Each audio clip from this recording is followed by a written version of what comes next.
1592년 임진왜란. 물밀듯이 밀려드는 왜군에 조선의 관군이 대패하자 나라를 구하기 위한 의병을 모집하는 경문이 나붙었다. 김윤후.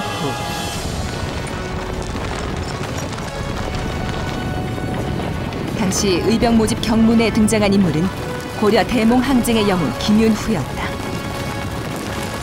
그가 300년이란 시간을 넘어 조선 의병운동의 상징으로 부활한 것이다.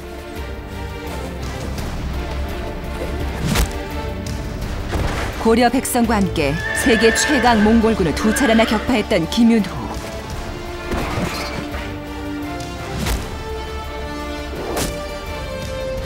그는 고려의 대몽항쟁을 가능하게 했던 결정적인 인물이었다.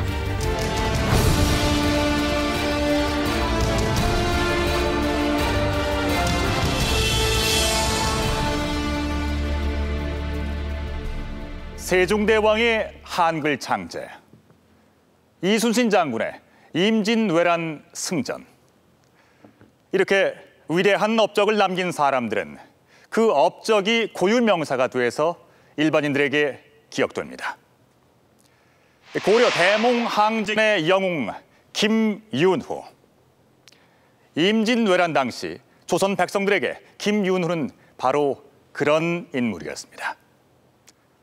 일반 백성들을 상대로 한 의병 모집 경문에 이 김윤후가 등장했다는 것은 그가 그만큼 조선 백성들의 가슴 속에 뿌리 깊게 각인돼 있었다는 것입니다. 그렇습니다. 임진왜란 의병운동의 선구자 조헌 선생의 경문에 나타난 것처럼 당시 조선의 백성들은 김윤후를 화살 하나로 돼지를 맞춰 몽골을 물리친 인물로 기억하고 있었습니다. 여기서 돼지로 묘사된 사람은 바로 고려를 침입한 몽골군 총사령관 살리타를 가리킵니다. 적장 살리타를 사살하면서 대몽항쟁 사상 최고의 승전을 기록한 김윤후. 이 전투는 이 몽골의 제2차 침입이 있었던 1232년으로 거슬러 올라갑니다.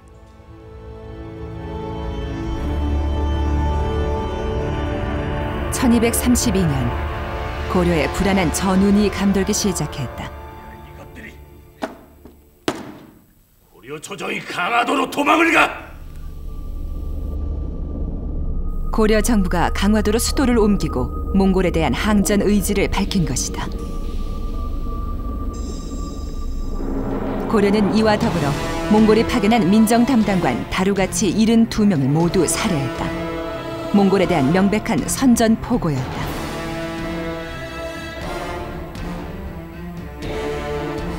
몽골은 고려에 사신을 보내 즉시 개경으로 수도를 다시 옮길 것, 그리고 임금인 고종과 무신 정권 집권자 최후의 몽골 입조를 요구한다. 그러나 집권자 최후의 항전 의지는 확고했다.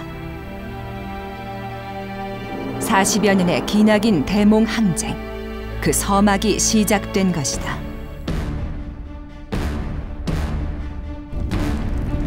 1년 전 몽골의 1차 침략 당시 고려의 정규군이 몽골군에게 대패하자 고려 정부는 서둘러 몽골과의 화의를 모색했다. 그 당시 화의 체결은 실질적인 항복을 의미했다. 그런데 고려가 항전 의지를 나타내면서 몽골의 침략도 다시 시작됐다. 약속을 어긴 고려 정부에 대한 보복으로 몽골군은 더욱 잔인하게 고려를 유린했다. 당대의 문장가였던 이규보는 몽골군의 잔인함이 짐승보다도 더 못하다고 기록하고 있다. 거침없이 남하하던 몽골군은 남부 지역 공략을 위해 용인의 처인성으로 향했다.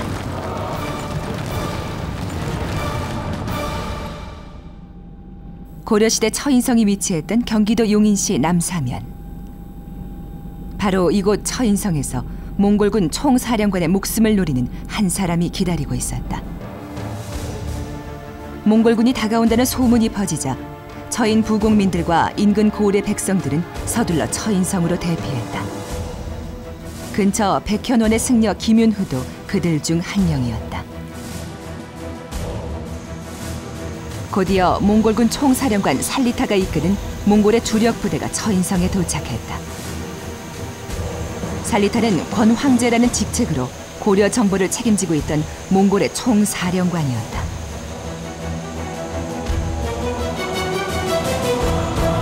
살리타에도 권 황제라고 고려사에도 나오죠, 이렇게. 그 준 황제, 황제 대행 뭐 이렇게 이해를 하시면 될 것 같습니다. 그러니까 막강한 권한을 가진 사람이죠. 정동, 동쪽을 정복해가는 그 전쟁에서는 절대권을 행사할 수 있는 사람인 거죠. 고려시대 부곡은 천민과 유사한 백성들의 거주지였다. 그리고 처인성에는 고려의 정규군이 없었다. 백성들은 김윤후를 중심으로 몽골에 대한 항전을 준비했다. 일반 백성을 이끌고 세계 최강 몽골군을 상대해야 했던 김윤후. 김윤후가 선택한 건 매복이었다. 한편 몽골군에게 처인성은 처음부터 중요한 전투 예상지가 아니었다. 작은 토성에 천여 명의 백성이 모여있을 뿐이었기 때문이다. 김윤후는 몽골군의 방심을 이용했다. 김윤후의 활이 노린 건 단 한 사람, 적장 살리타였다. 장군! 장군! 어디서 날아다니냐? 장군! 괜찮습니까, 장군? 총사령관을 잃은 몽골군은 오합지졸이었다. 김윤후와 처인 부곡민들은 살리타를 사살한 데 이어 상당수의 몽골군을 생포했으며 남은 몽골군들은 서둘러 철수했다.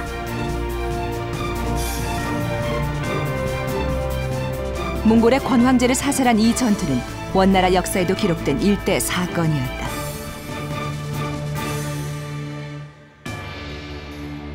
고려사는 살리타를 사살한 사람으로 한 승려를 지목하고 있는데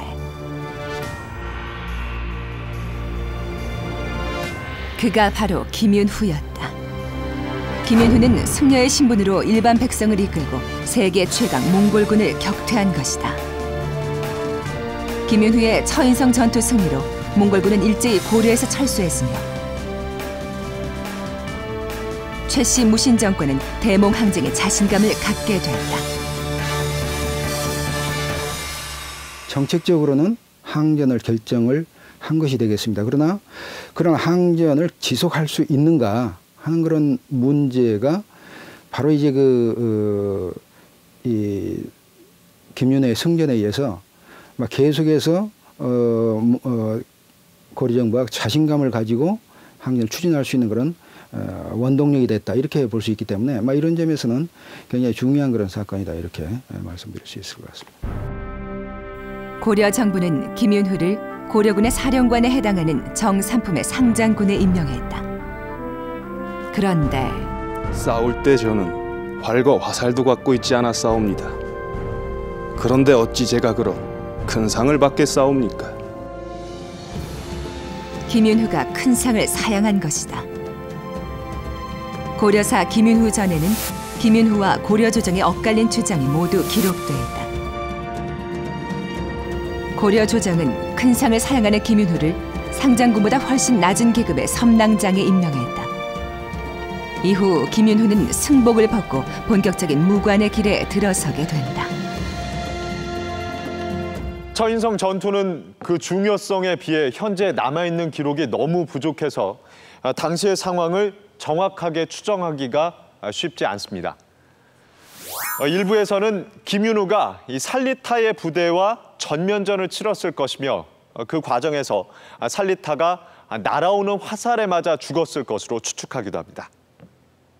그러나 처인성 전투를 이끈 지휘관이 장군이 아닌 승려 김윤후라는 점, 그리고 몽골군과 싸운 사람들이 정규군이 아닌 일반 백성이었다는 점에는 이견이 없습니다. 그런데 몽골군 총사령관 이 살리타의 군대와 맞서 싸운 사람들이 정규군이 아닌 일반 백성이었다는 점이 의아하지 않으십니까? 그들은 왜 직접 칼과 활을 들고 전장에 나섰던 걸까요?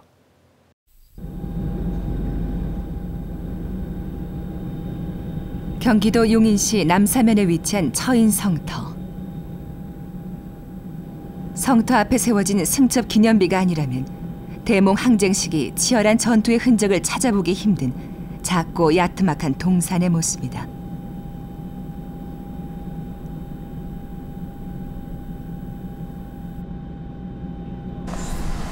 하지만 성터 안으로 들어가면 느낌이 달라진다. 처인성은 흙으로 쌓아올린 토성인데 1998년 발굴 결과 성곽을 따라 목책을 높이 쌓았던 꽤 견고한 모습의 토성이었음이 확인되었다. 여기는 이제 발굴 결과 이제 남문지가 있었던 것으로 추정되는 곳입니다.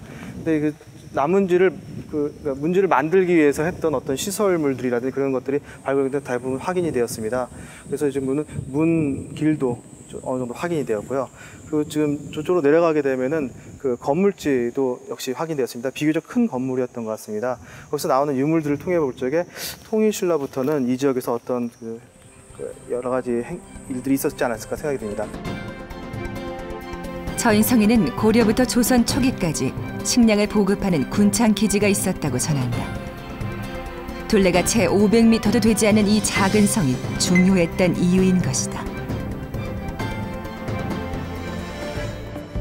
발굴 당시 입구로 추정되는 건물지 흔적과 함께 토기와 기와 등 다양한 유물들이 함께 쏟아져 나왔다. 그중엔 철제 무기류도 있었는데 무엇보다 놀라운 건 바로 고려의 칼이었다. 현재 고려시대 칼이 출토된 곳은 단 2곳뿐이다. 고려시대 칼의 중요한 특징인 칼코. 칼코는 칼을 쥔 무사의 손을 보호하기 위한 장치로 삼국시대의 칼과 고려의 칼을 구분하는 중요한 기준이다.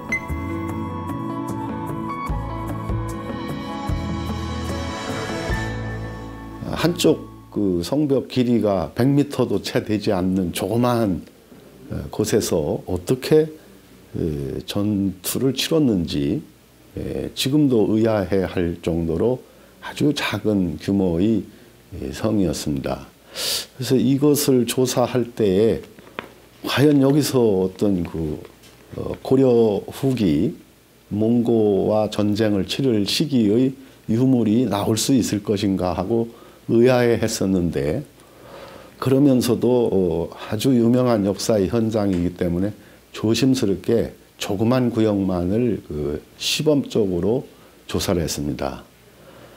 그런데 의외에도 아래로 한 삽 정도 깊이 파고 들어가서 그 아래쪽으로는 많은 유물이 쌓여 있었습니다. 그래서 이곳이 그 역사의 현장임을 바로 알게 됐습니다. 무덤이 아닌 성터에서 칼이 발굴되는 경우는 매우 드물다. 이것은 처인성에서 칼을 수습하지 못할 정도로 매우 급박한 사건이 벌어졌다는 걸 의미한다. 그 사건은 과연 무엇이었을까? 13세기 몽골군은 뛰어난 기마병을 중심으로 전 세계를 정복해 나갔다. 그러나 그들도 수전과 공성전에는 약점을 가지고 있었다. 고려의 집권자 최후가 강화도로 고려의 수도를 옮긴 것도 바로 그 때문이다. 강화도는 몽골군을 방어할 수 있는 천혜의 요새였다. 강화에 도착한 고려 조정은 우선 개경에 있는 궁을 그대로 본떠 왕궁을 지었다.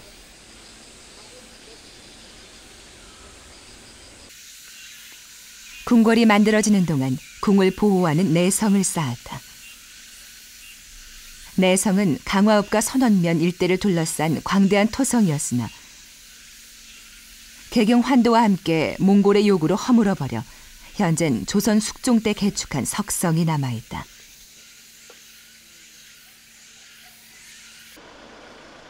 처인성 승첩 다음해인 고종 20년 고려 정부는 육지와 맞닿아 있는 동쪽 해안가를 따라 외성을 쌓고 몽골의 침입에 대비했다. 고려 고종이 이제 강화로 천도해가지고 그 다음에 강화 외성을 이제 그 토성으로 쌓았습니다. 그런데 그 토성의 흔적이 장고원 세월에 잊혀졌지만은 조선조에 들어와서 숙종임금이 다시 개축하면서 석축을 했습니다. 그 석축으로 한 그 기단이 지금 이렇게 여러 기단이 이제 돌 기단이 이렇게 남아 있습니다. 그것이 이겁니다.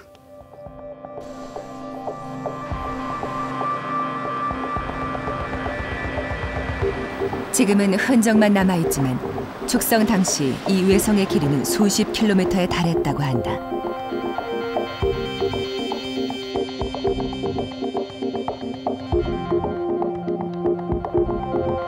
궁궐을 둘러싼 내성 주위로 다시 중성을 쌓고 육지와 면한 해안가에는 외성을 세워 견고한 방어체계를 갖춘 군사요새. 800년 전 전시수도 강화의 모습이었다. 그리고 고려의 최정예 삼별초 부대가 강화도를 수비했다.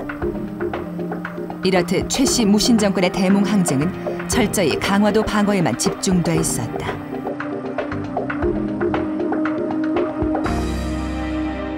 강화도 천도한 후로는 정규군을 거의 투입하지 않은 상태에서 이제 그 별초군을 이제 부분적으로 투입을 한다든가 아니면은 지방에서의 여러 가지 이 항전의 내용을 뒷받침한다든가 이런 방식으로 전환한 것을 볼 수가 있습니다. 역시 이것은 강화도 정부가 정면 대결보다는 다른 여러 가지 방식에 의해서 문제를 완화시킨다. 그리고 또 정규군은 강화도를 지키는데 주로 투입을 한다. 이런 그 전략의 결과다. 이렇게 생각이 됩니다. 고려의 모든 군사력이 강화도에 집결돼 있는 상황에서 백성들은 몽골의 공격에 무방비로 방치됐다. 따라서 고려의 백성들은 생존을 위해 스스로 싸워야만 했던 것이다. 김윤후가 스스로 자신의 공을 낮췄던 것은 그 당시 고려 백성들의 처절한 항전 상황을 잘 알고 있었기 때문은 아니었을까. 김윤후가 자신의 공을 사양한 후 처인 부곡은 천민 거주구역인 부곡에서 일반 백성 거주구역인 처인현으로 파격적으로 승격됐다.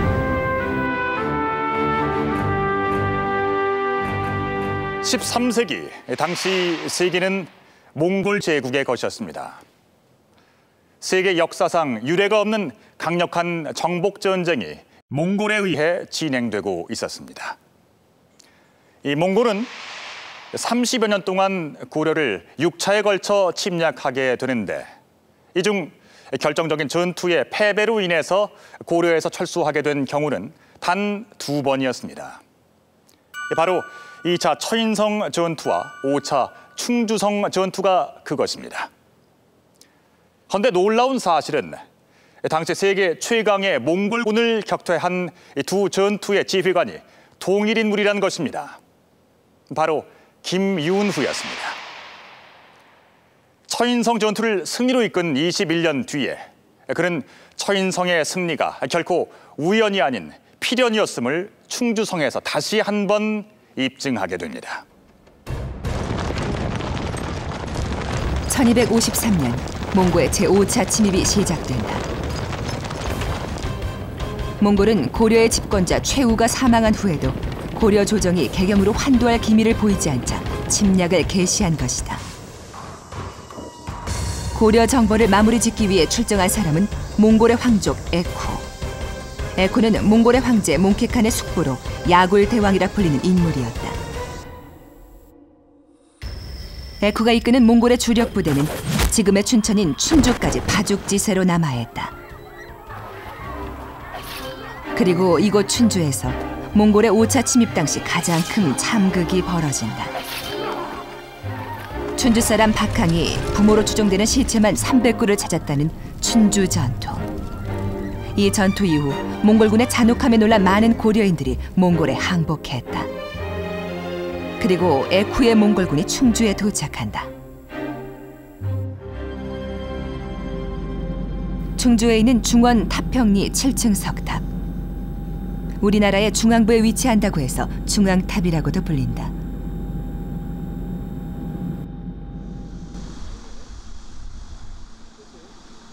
한반도 중심에 위치하면서 남북을 잇는 내류 교통의 중심지였던 충주.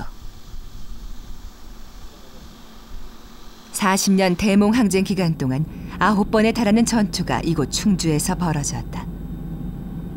적에게나 고려에게나 뺏길 수 없는 전략적 요충지였다.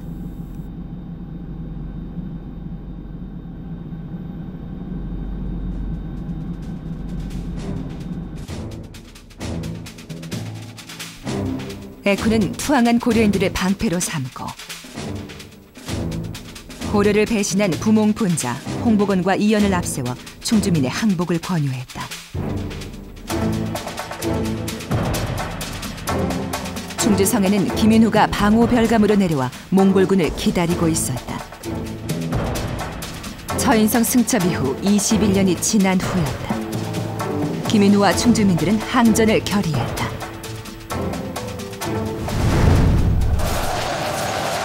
몽골의 총 공세가 시작됐다. 빗발 같은 화살과 돌, 천둥 같은 북소리로 여러 달 공격하니 성이 매우 위태로웠다고 전했다. 하지만 김윤후가 이끄는 충주민들의 저항도 끈질겼다.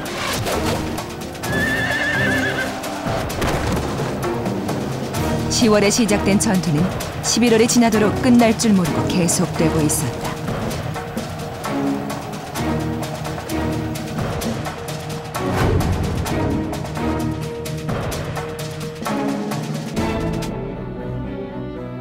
그 사이 몽골군 진영에서 내분이 발생했다. 전투의 부진 때문에 에쿠와 다른 황족 사이에 의견 대립이 생겼고 결국 사령관 에쿠가 본토로 소환된 것이다. 그러나 충주성의 상황도 나쁘긴 마찬가지였다. 성이 포위된 지 70여일. 성의 양식도 떨어져 가고 성 안의 사람들이 모두 지쳐가고 있었다. 몽골군의 투항 권유로 사람들도 동요하고 있었다. 결단이 필요했다.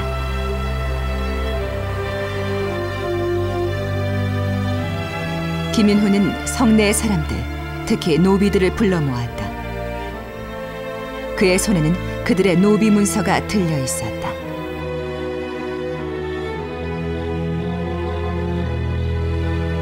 여러분들이 최선을 다하여 적을 막는다면 신분의 귀천 없이 모두에게 표시를 내릴 것이요.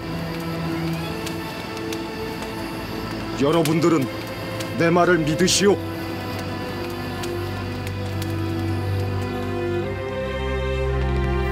이야기를 마친 김윤후는 사람들이 보는 앞에서 노비 문서를 불태우고 노획한 소와 말을 나눠주었다.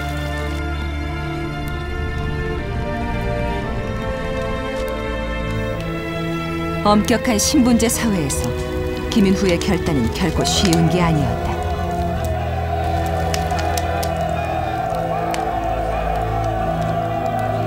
정규군이 없는 상황에서 전투력의 핵심은 관노와 농민 등 일반 백성이었다.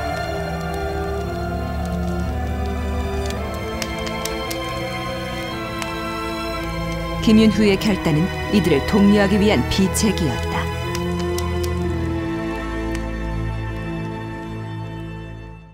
신분제 사회에서 양반이니 혹은 백정이니 이렇게 신분이 높고 낮음에 따라서 싸울 것인가 혹은 지킬 것인가를 놓고 양반들이 우선 살기 위해서 도망치는 것을 막을 수 있었고 또 백정들 같이 아주 하층 신분이 그래도 지켜야 된다고 양반들과 손을 마주하고 지킬 수 있게끔 만든 그런 원동력이 되는데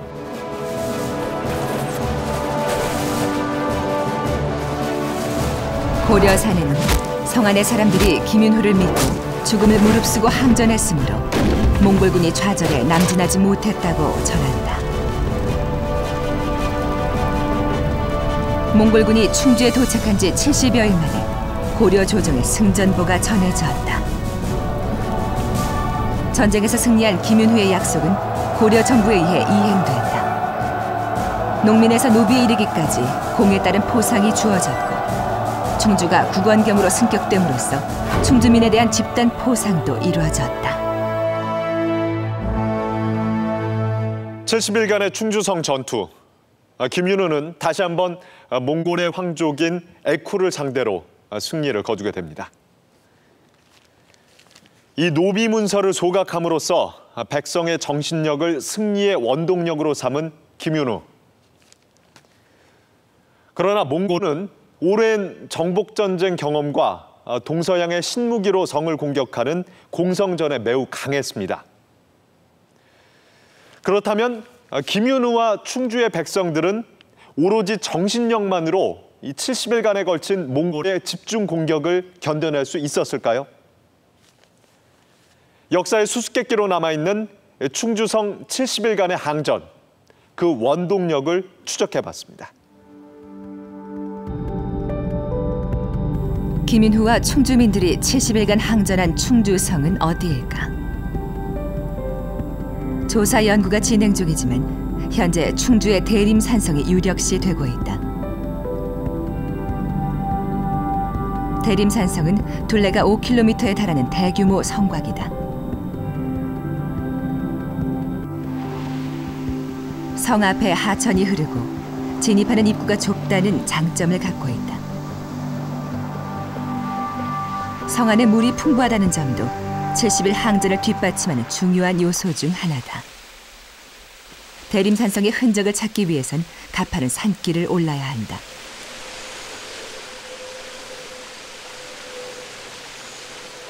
자,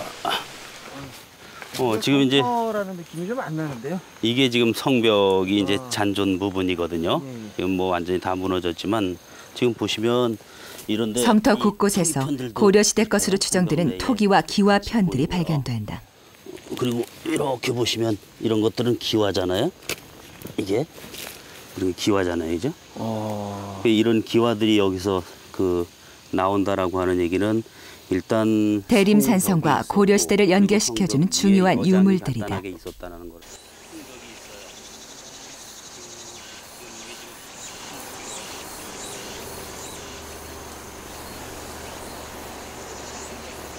또 대림산성은 충주 관하에서 멀리 떨어져 있지 않아 유사시 단시간에 대피해 적을 막아내기에 유리했다.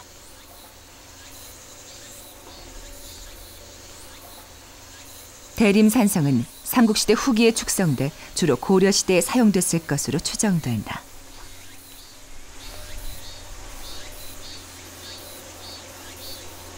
지금 돌의 크기들도 성돌의 크기들도 어떤 건 크고 어떤 건 작고 하면서 그리고 틈새들도 좀 많이 벌어져 있고 상당히 급조한 듯한 그런 흔적들이 보이거든요.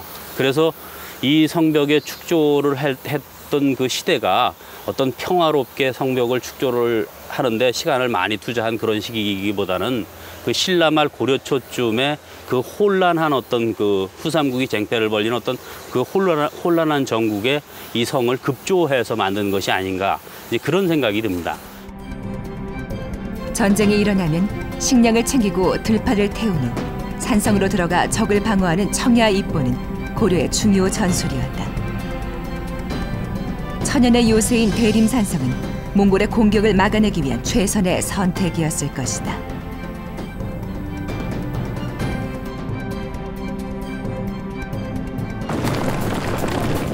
그러나 몽골은 고려를 침입할 당시 다양한 대외 원정 경험을 바탕으로 공성전에도 강한 면모를 갖추고 있었다.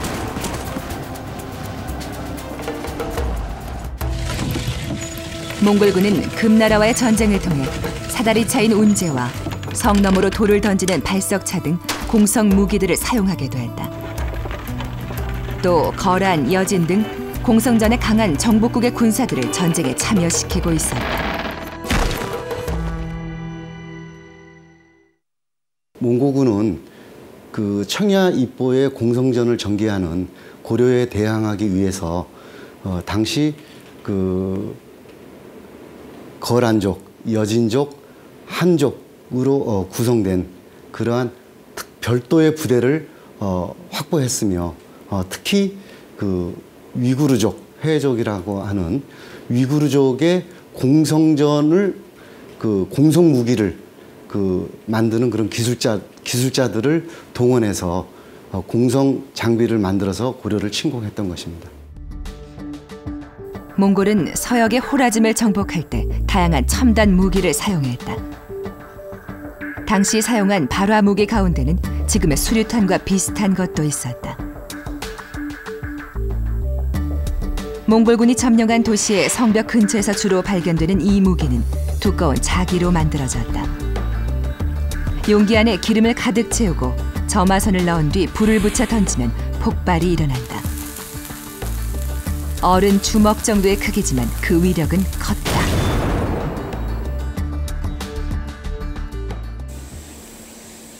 그러나 고려 역시 계속되는 전투를 통해 몽골에 대항한 승리의 경험을 축적하고 있었다. 안성의 죽주성. 1236년 안성의 백성들이 몽골군의 공격을 15일간 방어해서 격퇴한 곳이다. 당시 죽주성 방호별감 송문주 장군은 몽골군과의 전투 경험을 바탕으로 몽골군 공성전의 특징을 자세하게 파악하고 있었다.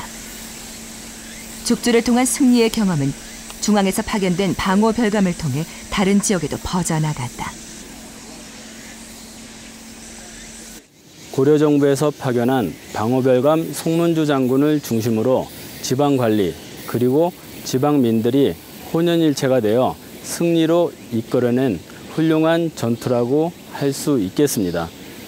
이러한 전투는 후에 충주 지역에 처인성 전투의 주역인 김윤후를 파견하여 그곳 지역을 관리하고 통할하는 기본적인 임무를 수행할 수 있도록 마련해 주었던 것입니다. 그렇다면 몽골군의 공성에 대항한 고려의 무기는 무엇이었을까? 서양식 석궁과 유사한 쇠뇌.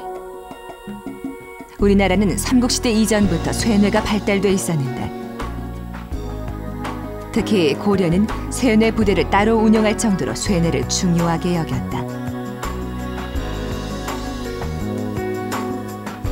이 쇠뇌의 전통은 조선시대까지 이어졌다. 기계식 활인 쇠뇌는 일반 활에 비해 대단히 명중률이 높았습니다. 따라서 성곽전이 중심이 되는 그 대몽항쟁에 있어서 이 쇠뇌의 역할은 매우 중요했습니다. 특히 이 쇠뇌는 적에게 은폐, 엄폐된 곳에서 적을 명중시킬 수 있기 때문에 성곽전에서의 쇠뇌는 매우 중요했던 것입니다. 조작이 간편하고 매복전에 유용했던 쇠뇌. 성에 입보해 장기간 항전한 충주 전투에서 쇠뇌는 유용한 무기로 사용됐을 것이다.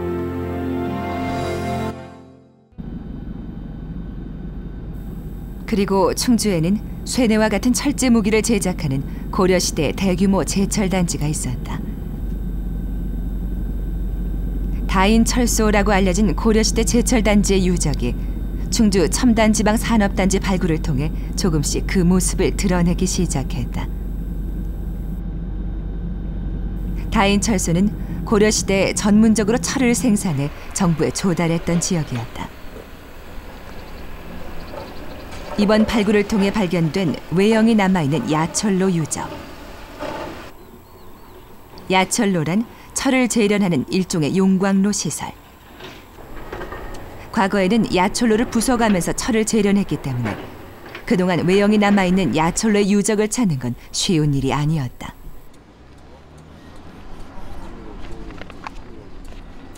야철로 주변을 덮고 있던 엄청난 양의 검은색 석재.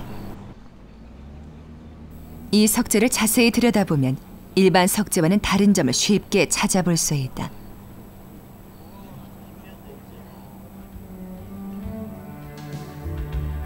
이런 석재는 다인철소로 추정되는 충주시 이류면 전체 35개 지역의 지표면에서 쉽게 발견되고 있다. 이 석재가 바로 철을 만드는 과정에서 만들어지는 찌꺼기인 슬래그, 즉 강재인 것이다.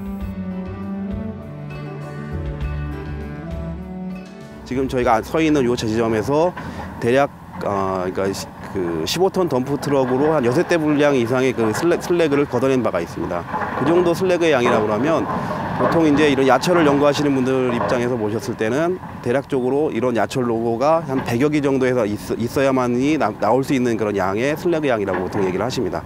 그런 걸 봤을 때 보면 지금 현재는 한 기만 남아있는 상태이지만 과거에는 이 주변 지역에 약 100여 개가 넘는 상당히 많은 수의 그런 야철로가 있었다는 것을 알 수 있는 그런 중요한 자료가 된다고 할 수 있겠습니다. 다인 철소는 오늘날 포항제철과 같은 대규모의 제철 단지였던 것이다. 전쟁이 끝난 후 원나라는 충주에서 환도 1000자루를 만들어 보낼 걸 고려에 요구하기도 했다. 전쟁이 끝난 후에 몽고에서 환도 1000자루를 요구를 하고 있고 이 환도 1000자루를 충주 다인철소에서 생산해서 보내고 있다라고 하는 이 사실은 충주에서의 그 칼이 몽고의 칼보다 질적으로 우수했기 때문에 나타나는 현상이라고 생각이 들거든요. 바로 이러한 그 질적인 우수성 때문에 충주는 몽고하고의 전투에서 승리를 거둘 수 있지 않았나 그렇게 생각이 듭니다. 다인 철소민들은 신분상으로 천민에 가까운 계층에 속해 있었다. 소라는 구역에 살고 있는 백성들은 부역에 매달려 아무리 일해도 보상을 받을 수 없었고 관직에 나가는 것도 한계가 있었다. 그리고 전쟁까지 겹쳐 그 부담과 고통이 몇 배로 늘어나 있었던 것이다. 김윤후는 이런 백성들의 불만을 정확히 알고 있었다. 공에 따라 노비에게도 벼슬을 내리겠다는 김윤후의 약속은 충주성 승전 후 실현됐다. 충주성 70일 전투의 승리는 백성들의 항전 의지와 김윤후의 지도력이 조화를 이룬 결과였다. 몽골군을 고려에서 철군시킨 김윤후는 충주성 전투 이후 감문이 섭상장군이라는 높은 벼슬에 임명됐다.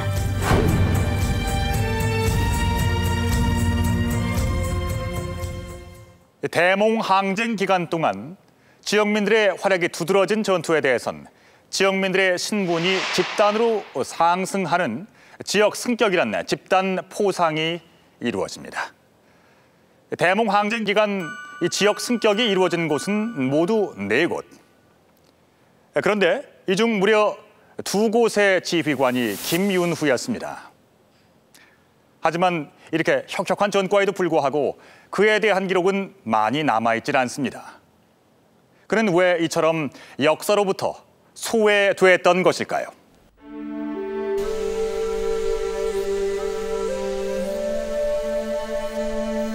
충주성 전투를 기념하는 충주 대몽항쟁 전승기념탑. 역사에 기록된 김윤후의 승전은 단 2차례였지만 모두 몽골을 고려에서 철수시킨 결정적 승리였다. 그리고 이 두 전투로 대몽항쟁이 장기화되면서 고려가 명맥을 유지할 수 있는 발판을 마련했다. 고려라는 국명을 유지했죠. 그다음에 징병권을 가졌어요. 징세권을 가졌고요. 이런 나라는 몽골이 점령한 그런 세계에서는 없는 그런 사례거든요. 그래서 그 1960년 이후에 1260년 이후에 그러니까 중국을 다 점령하고 거의 다 점령하고 난 다음에 이제 그 정복에서 조공 체제를 중국 체제죠. 바꾸면서 이제 그게 가능했거든요. 그때까지 버텨줬기 때문에 그게 가능하다는 얘기죠. 충주 전투 다음 해 몽골의 6차 침입이 시작됐다. 몽골의 6차 침입은 이전의 침입과는 달리 6년간 계속됐다. 그 사이 국토는 초토화됐고 수많은 사람들이 살해되거나 포로가 됐다. 1259년 결국 고려는 몽골과 강화를 맺고 고려 조정은 단계적으로 개경 환도를 실시한다. 몽골의 쿠빌라이 칸은 몽골의 정책을 정복에서 조공으로 바꾼다.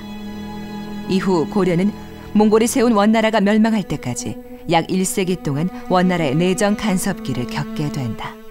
몽고와의 전쟁 이후에 몽고 간섭기 거의 1세기 가까운 기간을 갖다 거치기 때문에 몽고와의 전쟁했던 것, 또 공을 세웠던 것 이런 것이 오히려 이제 죄가 되는 이런 그 상황이 됐고 이런 점에서 김윤후에 대한 기록이나 자료들이 제대로 정리되거나 또 그걸 갖다 자랑할 수 있거나 하는 그런 여건이 되지 못했기 때문에 자연히 기록이 거의 다 없어진 것 같습니다. 원의 내정 간섭 기간 동안 대몽 항쟁 승전의 업적은 반역과 모반의 역사가 되었다. 김윤후는 동북면 병마사, 예부 상서, 우복야 등의 높은 관직을 역임했지만 그 업적이 역사에 자세히 기록되기 힘들었던 것이다. 김윤후가 승려 출신이란 점도 후대의 역사에서 환영받지 못한 이유였다. 불교를 국가 이념으로 받아들인 고려시대는 화려한 불교 문화만큼 승려의 사회적 지위가 높았다.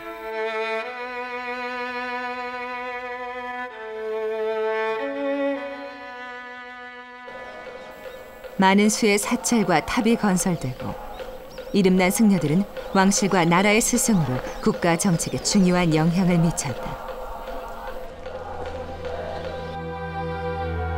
하지만 조선이 건국하면서 상황이 달라졌다. 억불 숭유를 개국 이념으로 삼은 조선시대에 고려시대 승려 출신의 위인들은 크게 주목받기 어려웠다. 이분은 그 불교의 그 평등 사상에 입각해서 신분의 그 차별 없이 그의 능력에 따라서 대접받는 그러한 세계를 꿈꿨던 인물일 수도 있습니다. 그렇기 때문에 조선조 유자로서 볼 때는 그 위계 질서를 분명하게 강조하는 유자로 입장에서 볼 때는 이러한 입장의 인물을 제대로 조명하기가 부담스러울 수도 있겠죠. 원의 내정 간섭 기간 동안 살리타를 사살한 주인공으로 역사에서 주목받기 힘들었던 김윤후. 그는 억불숭이의 조선시대를 지나면서 다시 한번 역사 속에서 주목받을 기회를 잃어버리고 만다.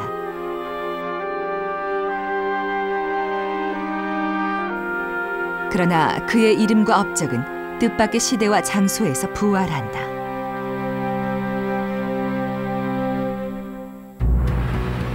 (1592년) 임진왜란. 물밀듯이 밀려드는 왜군의 공세에 조선군이 크게 패하자 나라를 구하기 위한 의병운동이 들불처럼 일어난다. 임진왜란 당시 순국한 의병장들의 위패를 모시고 있는 700의총의 종용사, 승병장 영규대사, 전라의병장 고경명 선생 등 21개의 위패들이 모셔져 있다. 그 정중앙에 위치한 조선의병의 선구적 인물인 중봉 조헌 선생의 위패.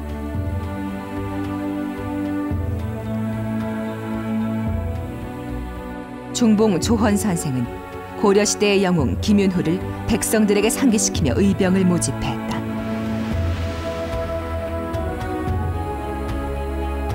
조헌 선생이 모집한 의병은 약 1000여 명. 조헌 선생의 의병들은 영규대사 휘하의 승병과 합세해 청주성을 탈환하고 이어 금산에서 왜군 15,000명과 장렬히 맞서 싸우다 전원이 전사한다. 조국이 참화를 겪을 때 가족과 나라를 지키기 위해 분연히 일어난 조선의 의병들. 그들의 뇌리엔 고려 영웅 김윤후와 처인성 승전이 자리 잡고 있었던 것이다. 고려의 명맥이 그대로 유지돼서 오늘날까지 내려올 수 있었던 게 아닌가 이런 생각이 드는 거죠. 그래서 굉장히 결정적인 그런 역할을 한 분이라고 생각이 됩니다. 판단력, 또 신의, 또 정직성, 또 열린 마음, 또 남의 것을 자기 자랑으로 삼지 않는 그런 겸손한 마음, 이런 것이 사실은 김윤후가 공을 세웠던 그런 지도력의 요점이라고 볼 수 있는데, 자기 혼자 출세하기 위해서 한 것이 아니고 이 승려로서 중생들을 구제한다고 하는 것을 현실적으로 이루어낸 인물이 바로 김윤후다, 이렇게 생각하게 합니다. 김윤후, 그는 위기의 순간 조선의 백성들이 기억하고 있던 고려의 영웅이었다. 나는 싸울 때 활과 화살도 가지고 있지 않았는데 어떻게 그렇게 큰 상을 받을 수가 있겠습니까? 여러분이 힘을 다해 싸운다면 신분의 귀천을 가리지 않고 모두에게 상을 내릴 것입니다. 역사가 전하는 김윤후는 백성들의 편에 섰던 겸손하고 신이 있는 사람이었습니다. 오랜 세월이 흐르도록 백성들이 그를 기억하는 것은 바로 이런 이유일 것입니다. 역사는 힘 있는 사람, 그리고 승리한 사람의 언어로 기록되기 쉽습니다. 여러분은 대몽항쟁 시기 고려의 영웅으로 누구를 기억하고 계십니까? 혹시 최씨 무신 정권이나 삼별초만을 기억하고 있지는 않으신지요? 한국사전, 오늘은 대몽항쟁 시기 풍전등화의 조국을 2번 지켜낸 고려의 영웅 김윤후 편이었습니다.